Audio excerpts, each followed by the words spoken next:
comentar algunos aspectos fisiopatológicos de la amiloidosis AA. La amiloidosis AA, cuando yo la estudié hace muchísimos años en la facultad, era una enfermedad de zonas subdesarrolladas, que no existía prácticamente en el primer mundo, y era esperable que en nuestro medio hubiera una gran cantidad de pacientes con amiloidosis AA. Pues bien, hoy sabemos que esto no es tan así, que la prevalencia y más allá la incidencia de amiloidosis es similar en nuestro medio que en todos los países del mundo, con una mayor prevalencia de amiloidosis AL, aunque esto está en revisión, y probablemente la amiloidosis más frecuente sea la amiloidosis senil por transtirretina no mutada, y en segundo lugar esto tiene que ver con el aumento de la expectativa de vida, y en segundo lugar la amiloidosis AL, y en tercer lugar la amiloidosis AA, que mal llamada antiguamente amiloidosis secundaria porque tiene que ver con condiciones crónicas de inflamación. Entonces, para entender un poquito la entidad, vamos a hablar de fisiopatología. Cualquier entidad inflamatoria, sea cualquier tipo de artritis, artritis reumatoidea, artritis inflamatoria juvenil, síndromes autoinflamatorios como la fiebre mediterránea familiar, condiciones del tubo digestivo inflamatorias como la enfermedad de Crohn, la colitis ulcerosa, la colitis inespecífica, condiciones inflamatorias crónicas como las bronquiectasias, tuberculosis, infecciones respiratorias a repetición. Creemos también que el Chagas y la leishmaniasis pueden ser enfermedades, pero realmente no hay reportes de esto. Llevan a condiciones de inflamación crónica persistente y se secretan interleuquina 1, interleuquina 6 y factor de necrosis tumoral, que son los responsables de que el hígado, que siempre está sintetizando una proteína llamada amiloide sérico A, que es una proteína, una apolipoproteína del complejo HDL, se induzca su síntesis en mayor cantidad, llevando a un aumento de la concentración sérica de este amiloide sérico A. Este amiloide sérico A, por algunos motivos que veremos más adelante, y algunos son hipotéticos y no se conocen bien, se deposita en tejidos, y estas son fotos de dos glomérulos, porque el amiloide sérico A tiene fascinación por el riñón, y acá vemos un glomérulo con la tinción de rojo Congo, asalmonado, y luego la hiperefringencia verde manzana con luz polarizada. Entonces, para repasar, las condiciones inflamatorias persistentes en el tiempo liberan interleuquina 1, interleuquina 6 y factor de necrosis tumoral. Esto hace que el hígado induzca y aumente la síntesis de amiloide sérico A, estas son sus siglas en inglés, y luego, por algún motivo, algunos pacientes, y no todos, generen amiloidosis. No es condición suficiente tener elevado el amiloide sérico A para tener una amiloidosis A, pero sí es la condición necesaria. ¿Y cuál es el cuadro clínico? Como les dije antes, el cuadro clínico es sobre todo a nivel renal. La mayoría de los pacientes con amiloidosis AA tienen compromiso renal. En nuestra serie un 86% de los pacientes tienen compromiso renal y se manifiestan inicialmente como proteinuria de cualquier rango. Si uno mira la historia de los pacientes que tienen diagnóstico hacia atrás, uno ve que años antes han debutado con proteinurias mínimas, inicialmente con microalbuminuria, luego con proteinuria, hasta llegar a una proteinuria y un cuadro clínico de síndrome nefrótico que con el tiempo lleva inexorablemente a la falla renal irreversible y a la diálisis. En el tubo digestivo, la manifestación más frecuente son las diarreas, pero hay muchos pacientes que alternan diarrea con constipación y hepatomegalia. La fisiopatología es el depósito, en el caso de la insuficiencia renal y de la proteinuria, es el depósito glomerular de la proteína amiloide, y en el tubo digestivo es infiltración con las fibriosas amiloides de la mucosa y submucosa. La amiloidosis AA no comprometía el corazón hasta hace unos años y se decía que si un paciente tenía compromiso cardíaco por amiloidosis podíamos descartar que fuera una AA. Pues esto no es verdad y con los años han aparecido reportes y es bien sabido actualmente que la amiloide AA tiene depósitos en el corazón, no con la velocidad ni con la proteotoxicidad de la amiloide A, de la amiloide AL, pero sí hay componentes de fibrillas amiloides depositados a nivel cardíaco y puede dar clínica de insuficiencia cardíaca y de obstrucción arterial, sobre todo, no necesariamente en el corazón, sino a cualquier nivel. Tenemos una paciente que tiene episodios reiterados de isquemia intestinal con sangrado por obstrucción vascular de las arterias mesentéricas. También la amiloide A tiene bastante predilección por la tiroides y se ven bocios por infiltración.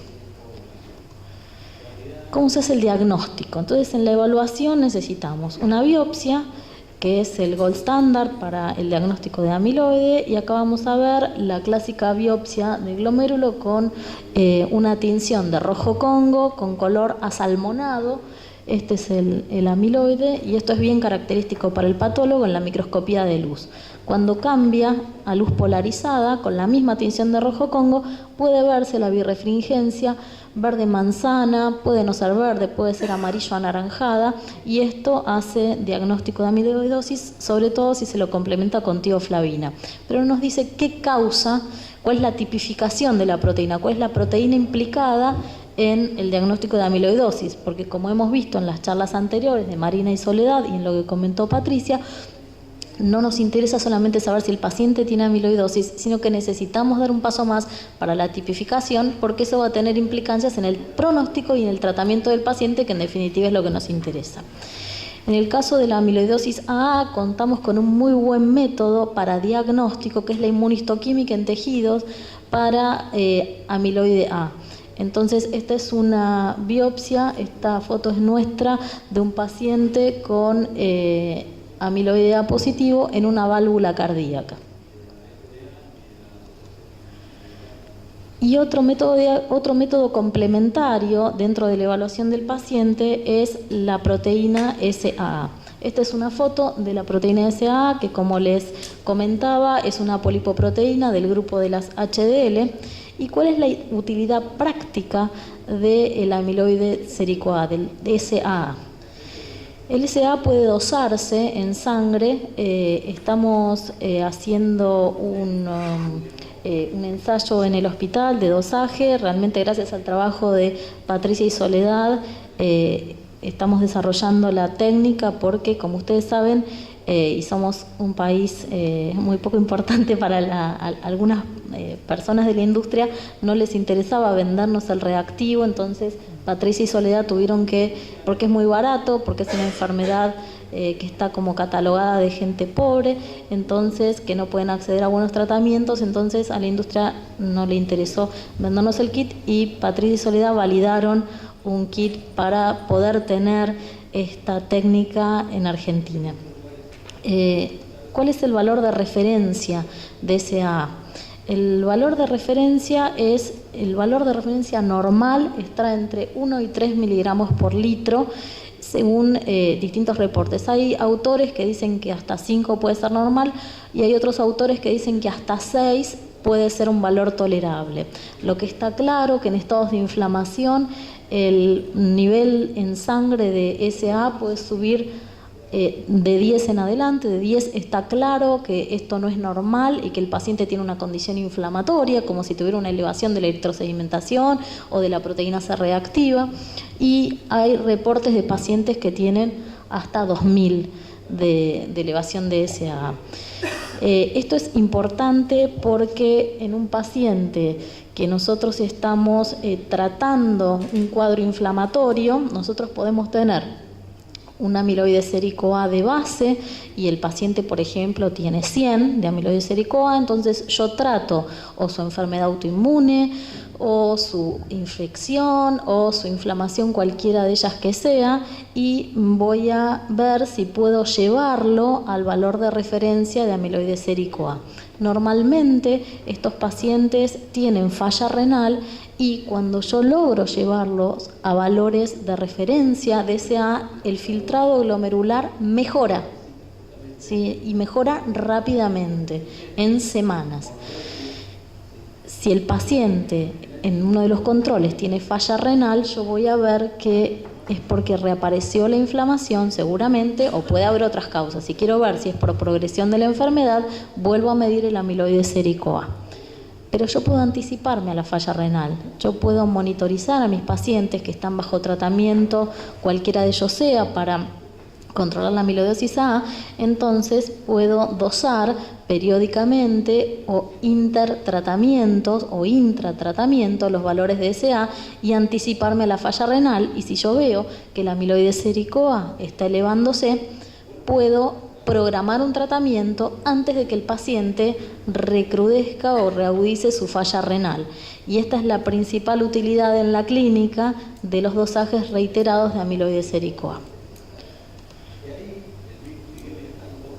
Bueno, acá lo que les estaba contando un poquito, entonces la utilidad tiene que ver con que me permite ver si yo estoy en control o si la inflamación está activa. ¿Cuál es la perspectiva? Como les decía antes, la condición, el SBA elevado es una condición necesaria pero no suficiente para desarrollar una amiloidosis. Hay muchísimos reportes de pacientes con artritis reumatoidea que tienen amiloide sérico A elevado y que nunca en 40, 50 años de evolución de la enfermedad desarrollan amiloidosis.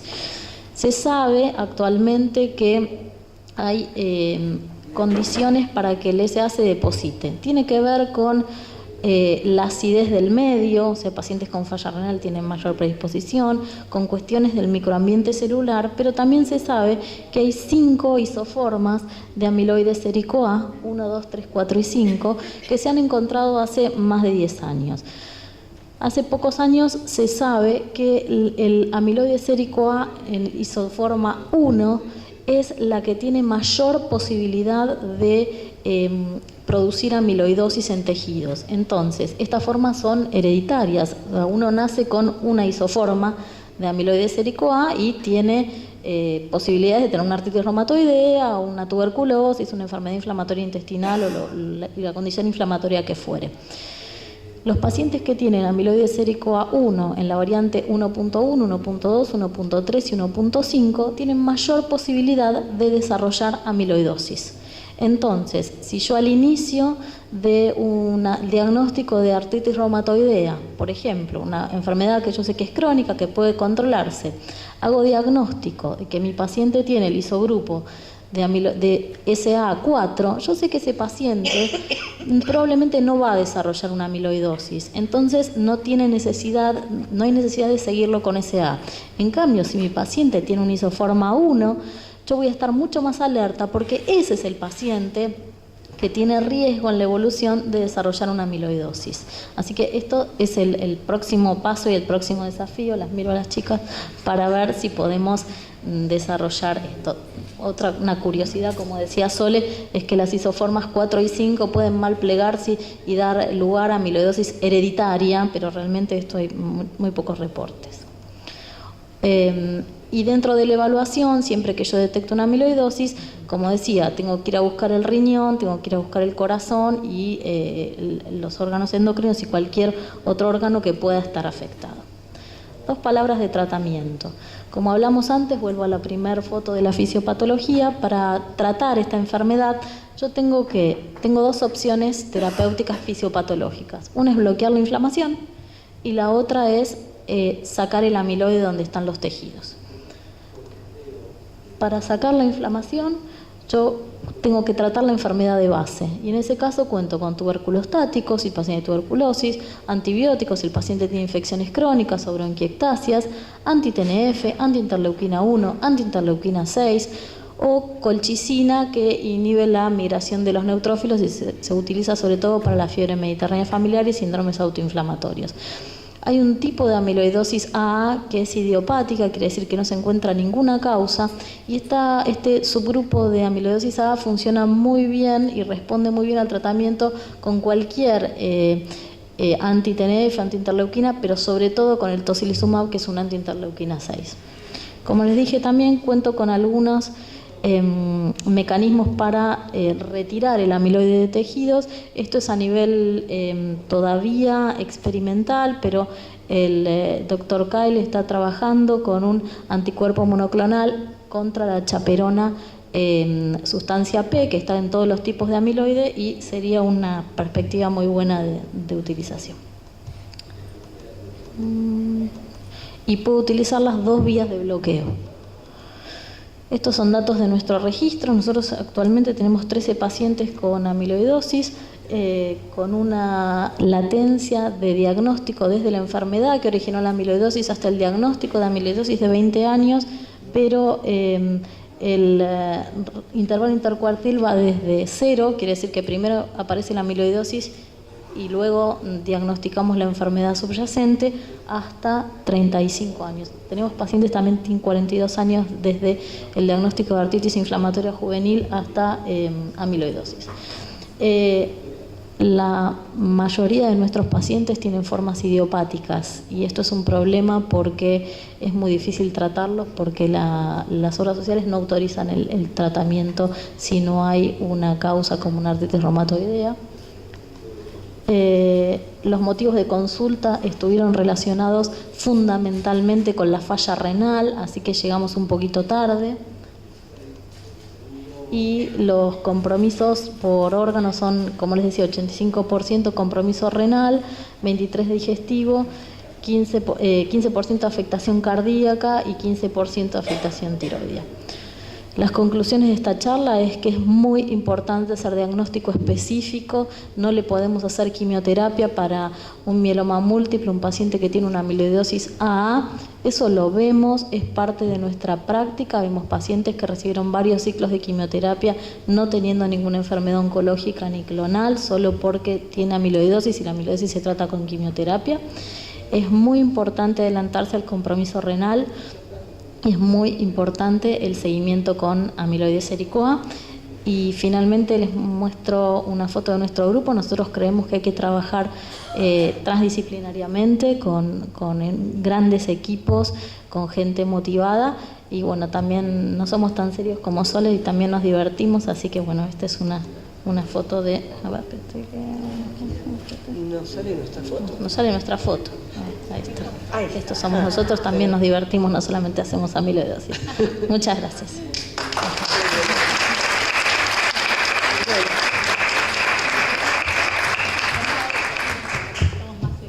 Bueno, tenemos preguntas en el auditorio, nos quedan 5 minutos. ¿Alguien tiene alguna pregunta especialmente para alguno de nuestros invitados? ¿No? ¿Vos, doctora Nucifora?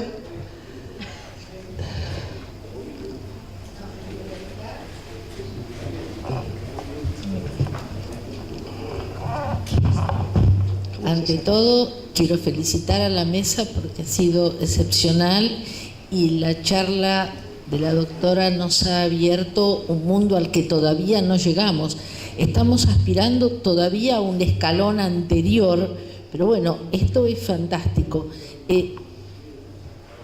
Cuando pensamos en la utilidad de esta tecnología, uno lo considera para enfermedad residual mínima, porque todavía cuando hacemos el diagnóstico, evidentemente perdemos pacientes. Yo estaba pensando en esos 17 que tenemos que no pudimos tipificar, probablemente a algunos se nos haya escapado alguna AL.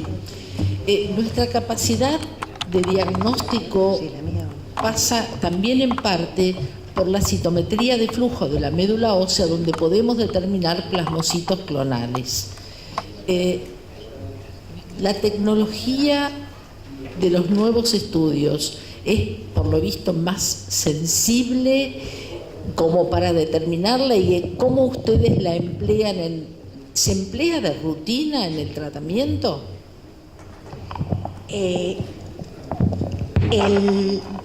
La tipificación de los depósitos de amiloide caracterizados por los péptidos trípticos con espectrometría de masas se utiliza con todos los pacientes de manera rutinaria que se sospecha que hay un amiloide.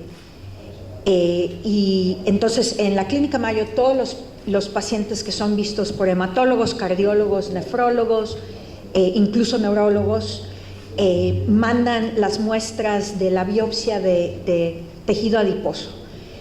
El análisis de la proteína en suero, de la cadena liviana en suero, se ha llevado a cabo usando los métodos desarrollados por The Binding Site con todos nuestros pacientes que tienen un diagnóstico o se sospecha un diagnóstico de una enfermedad en las células plasma. Y se ha llevado un seguimiento de poblaciones normales y siguiendo a medida que nuestra población envejece el cambio del nivel de la proteína. Yo creo que esa medición es una de las más poderosas y es la que más se abarca. Los métodos que les presenté usando el método MIRAM, donde vemos la proteína intacta y la distribución policlonal, está todavía a nivel de desarrollo, pero ya está en el laboratorio clínico, o sea, ya dejó el laboratorio de investigación, está en el laboratorio clínico, y nosotros esperamos que con esta colaboración que se creó con The Binding Site, vamos a poder llegar a un momento en el que esta técnica sea utilizada de manera rutinaria. Y el Congo rojo todavía se hace, pero la experiencia que nosotros tenemos es que es solamente el patólogo que sabe, que está comprometido y que está haciendo estas tinciones de manera rutinaria, el que puede tener los resultados adecuados, con todas las complicaciones que Soledad, Patricia y Adela, iba a decir Elsa, Adela mencionaron. Yo lo que creo en cuestión de amiloidosis sistémica, que son las que hemos hablado hoy, la complementación de distintas metodologías es siempre crucial, y dependiendo de las ventajas que se tienen en un centro de referencia como es el hospital italiano, poder llegar a tener el estudio estandarizado, optimizado, con personal que tiene la experiencia, lo pone a un centro al mismo nivel de otros centros que utilizan otra tecnología. En la comunidad de amiloidosis sistémica no hemos llegado a un consenso debido a que o uno necesita un patólogo experimentado o se necesita, dependiendo de la población, tener secuenciación de ciertas proteínas, seguimiento o la espectrometría de masas. En Italia el doctor Merlini hace microscopía electrónica para el diagnóstico, que para nosotros sería completamente prohibitivo. Entonces, es reclutar a los expertos con las tecnologías y utilizar tecnologías complementarias. Yo creo que la mejor manera de seguir. Muchas gracias. Sí.